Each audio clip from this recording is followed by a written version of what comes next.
Hey homies, welcome to another review. Today we're going to be taking a look at Flat Kingdom Papers Cut Edition.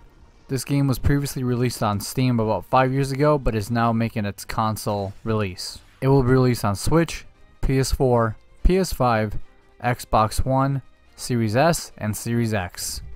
Big shout out to Ratalaika Games for giving me a review key early. This game will be released on April 1st, so make sure to check it out on the console system that you have it for.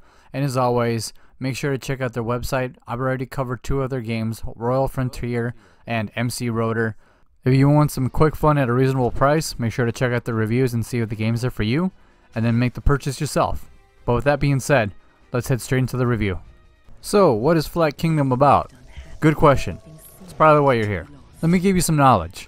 So a long time ago, the Flat Kingdom was threatened by the wicked third dimension. You know, 3D, every 2D franchise's worst enemy. Just when all hope was lost, a wise sorcerer appeared and created 6 magical jewels, keeping the dimension stable and restoring the peace. But one day, the masked thief, Hex, kidnapped the princess and also taking one of the jewels with him. That caused 3D chaos to come back, putting the kingdom in serious danger again. When everything seemed to be lost, King Square thought about the only one who could fix this mess. That's you, Flat. A little but brave 2D doodle-like creature that has the ability to change shapes at will. That way he can overcome all kinds of obstacles and beat the geometric foes. Take Flat through 6 levels, each one with a variety of stages and areas to go through, nice locales, and a variety of enemies that will challenge your shape skills. Flat can switch between a circle, a triangle, and a square. And the way it works is circle beats square, square beats triangle, and triangle beats circle.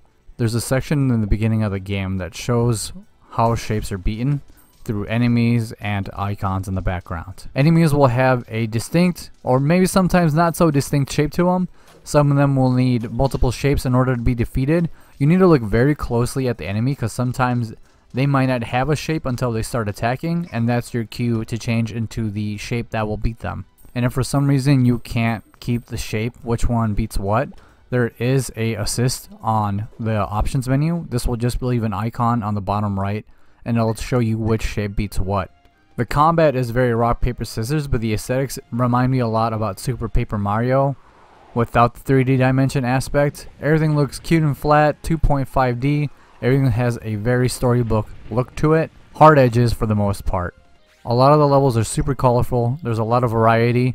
You'll go through forest, water, fire, and ice themed levels, which is kind of run of the mill. And the last area, which I don't want to ruin for, has a good variety. Bosses are not, I shouldn't say challenging, but they're very puzzle based. A lot of RNG. I also think sometimes the boss fights go a little far too long when it comes to the puzzle based combat. I know a lot of it is dodging and then attacking when the boss gives away its weak point, which you can't miss. It's usually a big ass triangle or it'll be blinking, a la Nintendo games. Every time you beat a boss, you'll unlock a new skill for a specific shape. So each shape has its strengths and weaknesses. The square is very strong but extremely slow. Circle allows you to double jump and it is the most bog standard of all the shapes. Triangle increases your speed and agility, but you lose your double jump and your jump depth. You can't jump as high. Defeating a boss will net you a new ability for each shape. One ability allows you to run as a triangle, and if you switch to square, you'll become a flying bullet.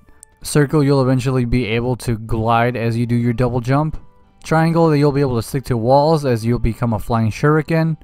And all of these will be needed to bypass puzzles that you'll come across. The square is probably the least interesting out of all the shapes because it's mostly used to either sink in water or push blocks, and you'd be used as platforms.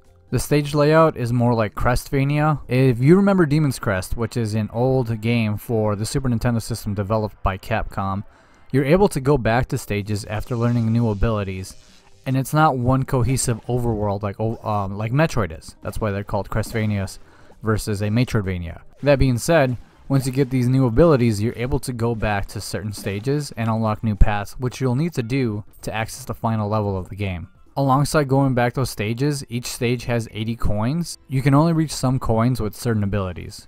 This will also go to 100% completion, which will also net you a secret ending. Then I recommend going back and getting all 80 coins. Some stages have 3 sections, but usually the third section has no coins. These coins will then be used to upgrade your health. There's a merchant at the beginning of the first 4 levels, minus Flat Kingdom, which will increase your health by 1.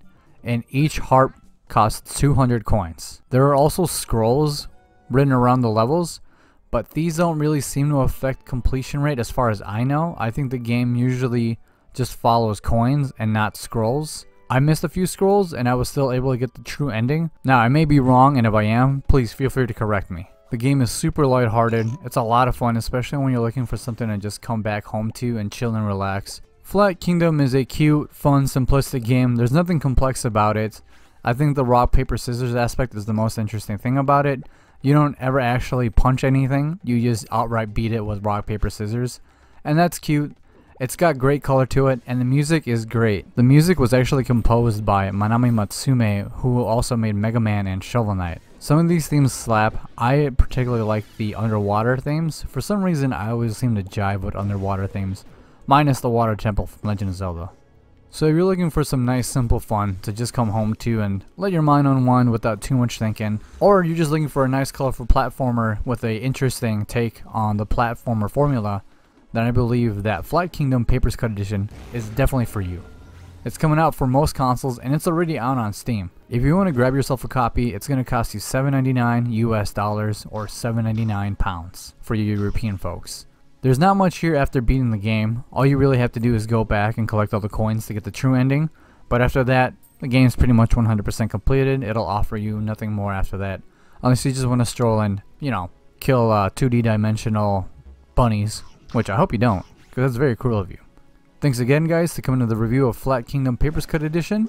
Thanks again, Ratalaika Games, for giving me an early review key. I hope to see you guys in the next review.